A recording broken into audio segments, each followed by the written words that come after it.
Well, welcome and thank you so much for joining us here today for another episode of GPS for Your Business. Today's episode, we're going to talk about key metrics and measurements, and we're going to bring on in a minute your coach for today's class. That's Mike Nannini, and I am Dr. Randi Ross. Let me tell you a little bit about Mike Nannini, just in case you don't know who he is. Mike is and I'm going to add in the word here, award-winning business coach. Mike's the owner of Focal Point Business Performance of Central New Jersey. He brings 2 decades of executive management experience to this process, and he really brings a clear, concise, and I can tell you very much so, an easy to understand approach, and it's all founded in this Focal Point's proven system. We all talk about systems. Mike believes systems run businesses and people run those systems. Well, hi, Mike. How are you doing? Hi, Randy. How are you? It's great to be with you. I am doing great. Well, today, as we mentioned, we are going to be talking about key metrics and measurements. One of the things that I know that we also wanted to mention for our viewers is that we use the word, business, but that applies to, might be a practice if you're a healthcare provider. We might use the word client, but understand this is all interchangeable with the words customers, clients, patients, whatever word applies to you. It's all the same information. The terminology specifically for your industry just might be a little different. So, Mike, let's talk about what are metrics? And I actually like this. And since I've come to understand this as a result of working with you, I've really come to appreciate it. So if you could really explain, what are metrics? What are some other terminologies that people might be using in their business that also mean metrics? So thanks, Randy. It's just like we talked about, we use clients in business, and you can exchange that with customers, companies, patients, practice, what have you. What's important is that you don't get stuck on the terminology. The systems that I use apply to every business, regardless of what type of business you're in. And that same philosophy applies to what we call metrics and measurement. So some people refer to them as stats. Some people refer to them as data. It's the same thing. Really, what it comes down to is what are the key things that you look at to know both the performance of your business and the health of your business. And Mike, what I think is interesting, and I think, and for those of you that don't know me, I'm Dr. Randi Ross. You didn't get to see me a second ago because we had our screen share on. But I was in another life. I was a chiropractor, and we did use a lot of stats. But I think we more just looked at them and saw did they go up or down, but didn't really use them in the way that you teach, which is what I really like. And so, first of all, let's talk about how do people know what the right stats are for their business? Yeah, so that's a tough question to answer specifically, because it really does vary by owner, by the type of business they have, by what their goals are, and by, frankly, what's important to them. There is no silver bullet for this. There are some standard and pretty universally used things like revenue, expenses, profit, margin, and others are more specific to the things that I mentioned above. The key to choosing metrics, and there really should be no more than 5 to 7 of them to start, is they have to be clear and they have to be able to be tracked and measured. Without those 2 things, it's impossible to know your business's health. So it's very difficult to say these are the right ones, everyone should use them, because frankly, it's just not that easy. It depends on what's important to each individual business owner. And also, and this is something that you've made me really understand, and I just kind of mentioned that a second ago, is I think that we use a stat just to look at what I might refer to as the end game. What are the results of that week, that month, that quarter? But you've really explained to me and taught me that that's not the proper way to really utilize what a stat does for you. Right, that's right. And it's interesting, Randy, there's really 2 ends of the spectrum here. I've been involved in companies that suffer from what I call paralysis by analysis, where they just have reams and reams and reams of data, and it's just numbers on a page, and it's difficult to manage that way.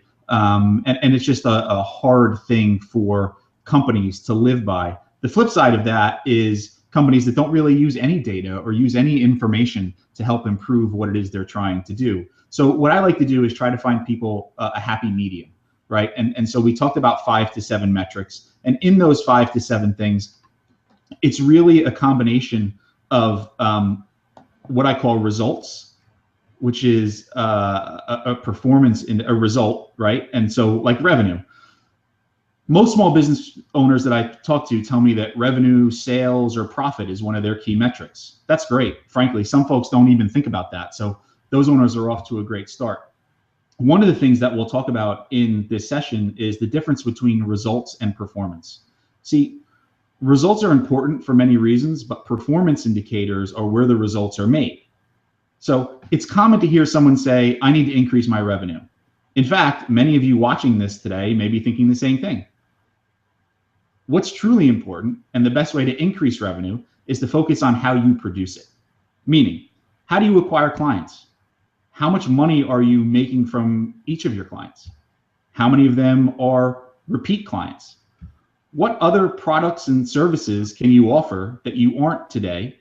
And how satisfied are your clients? These are a first of a long list of things to be considered when talking about improving the other areas of your business. See, I can sit here and I can say that I'm going to run a marathon.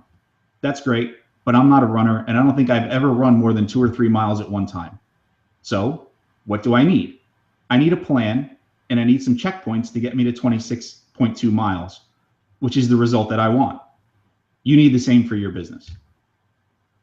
And Mike, I know some of this to me sounds a little familiar to a previous episode that we had when we talked about strategic planning. So for those of you that are watching that maybe didn't get a chance to see that episode, go ahead and go back and watch that, because you'll see how it'll tie into a little bit about what Mike's talking about. So that's we just wanted to let you know that additional information is available.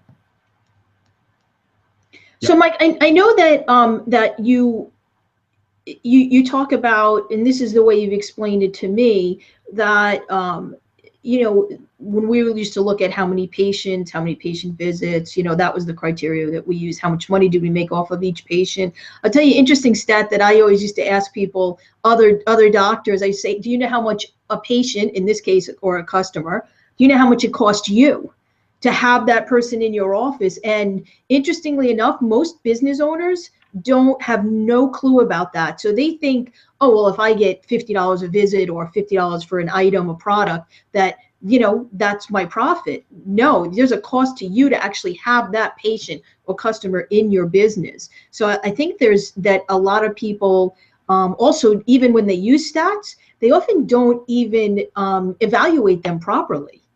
Yeah, no, that's common. And it's something that I see a lot. And again, it gets back to really thinking about your business and what it is you want to accomplish. And again, you mentioned how this ties into the strategic planning piece. And it certainly does, because you have to go through that strategic planning process before you can talk about your goals. And your goals are where really your key metrics and measurement come into place. So again, avoiding paralysis by analysis and finding that happy medium between that and not having really any information or any data is the sweet spot. And that's why I like to say really 5 to 7 metrics, especially for businesses that don't have a lot of experience doing this. Let's find the 5 to 7 that are most important. And then from there, once we get a good handle on them, we can start to boil it down and get to some of the stuff that will be really, really impactful to improving those metrics.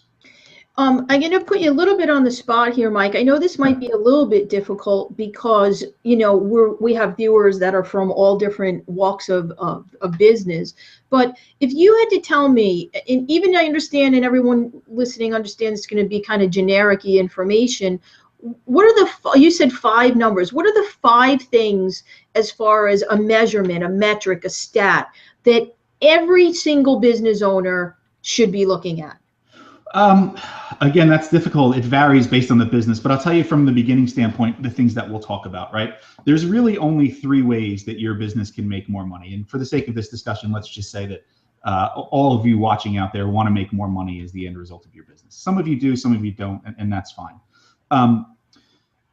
So if you want to make more money in your business, there's three ways you can do it. It's very simple. You can either find more clients, you can make more money off the clients that you have, or you can reduce your expenses. So if you just take that and you boil it down a little bit and you say, okay, well, I can either find more clients. So what are some metrics that I need to pay attention to there?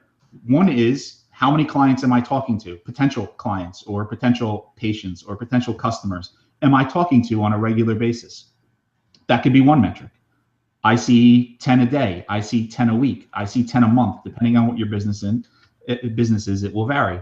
And then from there, you get to what I like to call a conversion rate. So of those 10 folks that you're talking to on a regular basis, how many of them are becoming clients? What's your conversion rate? If you're talking to 10 and you're converting 2, well, then you're at a 20% conversion rate. So that becomes a metric. And then you get into making more money from the clients that you have. So things like, how many of your clients or customers or patients are doing business with you repeatedly? How many of them come back over time? And then how much money are you making off of each of their visits, right? So visits per period, whether it's month or year, however you want to measure it. And then how much revenue are you producing off of those visits? And what can you do? What buttons do you have, if any, to push to do that? It's not just about increasing the cost of your services. It's about thinking about, what are the other things that I can add to what I already offer that deliver some value to my customers, my patients, my clients, and how can I go ahead and integrate that into my suite of products? So there's 4. And then the 5th one is really expenses. What are your expenses? What are your expenses as a percentage of your overall revenue? And what levers do you have to push there? So those are really sort of the 5 that you start with in a simple way, and then you can take it from there to get to the several levels below that and think about what are the different buttons that you can push to positively impact them. Hey, Mike, I'm going to impress you now when you're talking about how to make more money off of the current clients and patients you have. Isn't that called increasing your marginal net worth? Yes. So there's a big $10 word that may or may not mean something to someone, but it's there you go. funny when people teach you something, how every now and then those things just drill into your head. Yeah, you must have a good coach. I must, that definitely would explain that away. So, Mike, I'm going to actually, bring up a few of the things that you just, that you were just talking about on a slide. So, kind of share with us while I do that.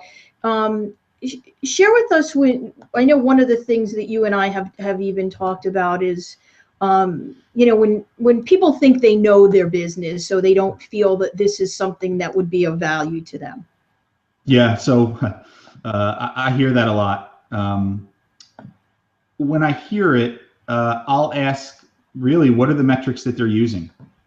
Tell me about what are the key things that you look at to know the health and the performance of your business. How often are you reviewing them? Do you do it weekly? Do you do it monthly? Do you know it quarterly? What are the goals that you have against those key data points? How have they improved over the last 12 months? So that's really the things that we talk about. I can tell you this from my experience, that very, very few people can actually answer that question.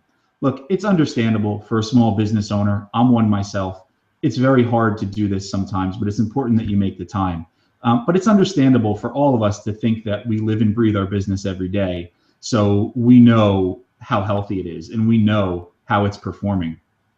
I like to think about that as people who don't go to the doctor. They wake up in the morning, they feel relatively okay, they think that they're healthy, but unfortunately, it's not that simple. You need to know your cholesterol levels. You need to get your blood pressure checked. You need to get your heart looked at, and on and on and on. So your business is really no different. It's a living, breathing enterprise, and you should treat it as one. I think that's a great point. And I just, for those of you that are looking at your screen, we made a few bullet points as Mike went along. You can feel free to replay this and, break apart each piece so that you can start applying these elements of GPSing your business, as soon as possible to start getting results. I also know, Mike, that you have you'd like to offer an evaluation for those people that have joined us. If you just want to tell us about that for a second, and people can either click on their screen, depending upon how they're viewing this, or it'll be in a link below. It actually drives you to a page where it says click here to get started. And Mike can tell you a little bit about the assessment that he's has for you. Yeah, so that it's a quick assessment. It should take you no longer than 5 minutes to complete. It's about 20 questions. There's everything from yes and no answers to drop down choices, rating your things, rating yourself and your business on different key areas. And if you go ahead and take that and submit it, I'll review it, and you and I can have a conversation about quick ways and maybe some easy things that you can do to improve your business. It's that simple. So go ahead and click on that link and take the survey. Absolutely. Yeah, to be some great information that comes your way from Mike. Well, this concludes another episode of GPS for Your Business. Today we talked about key metrics and measurements. I am Dr. Randi Ross, along with your host, Mike Nannini. We thank you so much for joining us here today. We hope you got some great takeaways for your business, and we'll see you on the next episode.